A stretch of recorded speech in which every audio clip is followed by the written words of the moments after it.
বেদের নহিয়া ফিরিয়া ফিরিয়া চারিদিকে চেয়ে দেখি প্রাচীরের কাছে এখনো যে আছে সেই আম গাছ। তার তলে নয়নের জলে শান্ত হইল ব্যথা। একে একে মনে উদিল স্মরণে বালককালের কথা। সেই মনে পড়ে জ্যৈষ্ঠের ঝড়ে রাত্রে নাহিক ঘুম, অতি ভোরে উঠি তাড়াতাড়ি ছুটি আম কুড়াবার ধুম।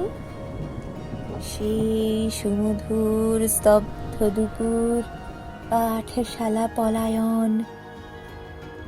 ভাবিলাম হায়, আর কি কোথায় ফিরে পাবো সেই জীবন।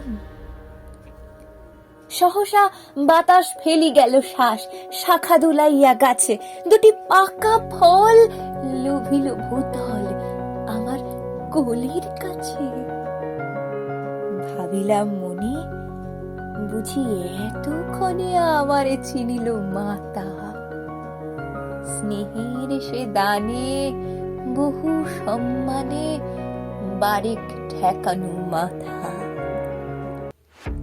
হেন কালে হায় জমদূত প্রায় কোথা হতে এলো মালি, ঝুটি বাঁধা উড়ে সপ্তম সুরে পালিতে লাগিল গালি। কহিলাম তবে আমি তো নীরবে দিয়েছি আমার সব, দুটি ফল তার করে অধিকার, এত তারি কলরব। চিনিল না।